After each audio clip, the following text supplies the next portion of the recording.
pakinggan po din natin siya.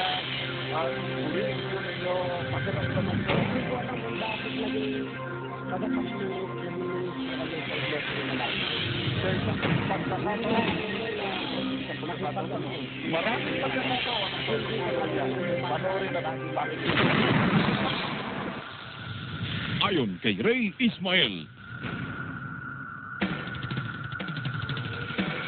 Ako po ay gumawa ng isang sinumpaang salaysay at nais kong basahin ito ngayon para marinig ng ating kababayan.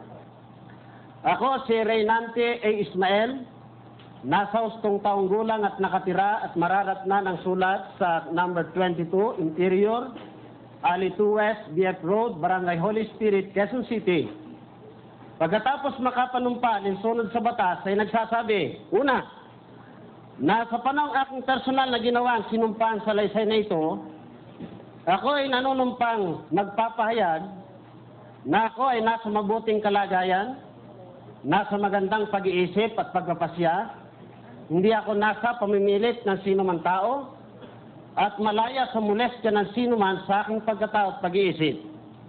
Ikalawa, na ginagawa ko ang sinumpang salaysay na ito sa kaligtasan ng aking sarili, dahil sa mga pangyayaring nangyari sa aking buhay, mula ng aking ihiwalay ng aking sarili, sa Iglesia ni Cristo na tinangangasiwa ni Ginoong Iranyo Manalo.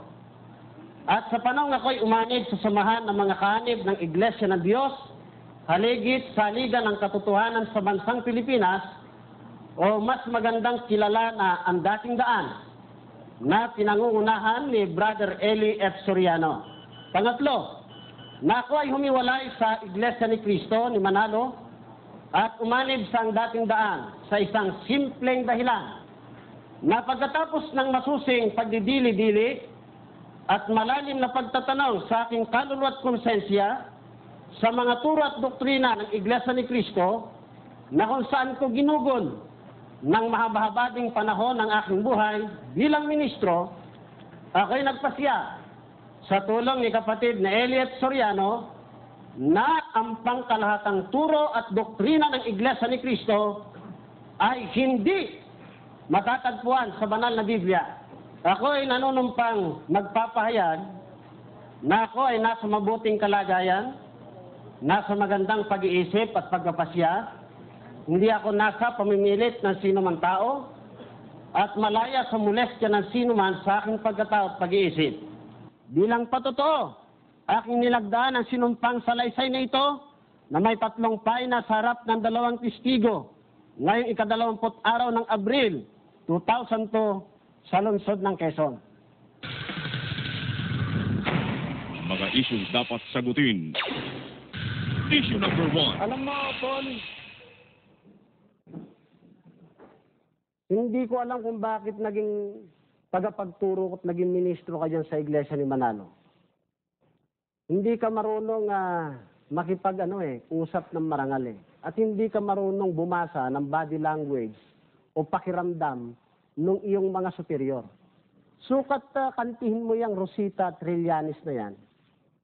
Dapat, hindi mo kinantiyan sapagkat si Ginoong Iranyo Manalo ayaw niya makantiyan. At si Ginoong Teopilo Ramos. Sino ba itong si Rosita Trillanes?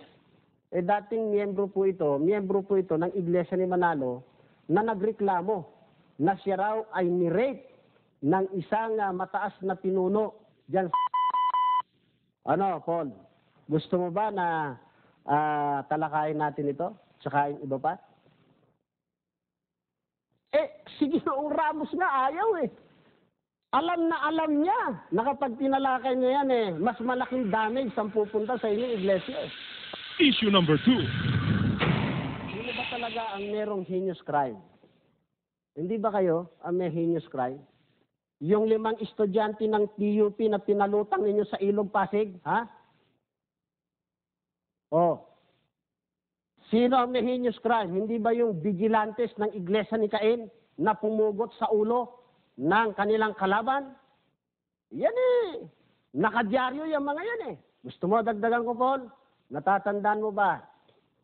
Yung mga nang hold up noon, 1999, sa 7-Eleven, sa isang drugstore, sa isang restaurant na pumatay pa nga sila, sa isang reporter ng Channel 4. Hindi ba taga Ramos Tarlac yan? Kaya kong patunayan, ang dalawa sa mga yan, miyembro ng Iglesia ni Cain. Sabihin mo lang sa programa mo, patunayan mo, Ray, Ismael, ang akusasyon mo at patutunayan ko yan sa inyo. Issue number 3. Ano ko, Rebel? At kayo na mapang-ate sa kapwa ninyo ministro sa Iglesia ni Cristo ni Manalo, pagtalikod ko noon sa Central, ang sabi ko sa aking sarili patungkol sa inyo, panahon nyo ngayon, araw nyo ngayon, magsaya kayo. Pero babalikan ko kayo at darating ang panahon, ibubulgar ko ang kabulukan ninyo. At hanggang ngayon, narito pa rin ang conviction kong yan sa aking sarili. At humanda na kayo, magsisimula na ako na ibulgar ang inyong maraming kamalian. Sabi ko na sa aking sarili, hindi ko alam kung paano ko kayo lalabanan. Hindi ko alam kung paano ko ilalantad ang inyong kamalian. Pero one thing is sure, babalikan at babalikan ko kayo at ilalantad ko sa taong bayan ang inyong matinding mga kasalanan. Abot na hanggang langit ang kasamaan ng iglesia niyan. Issue number 4.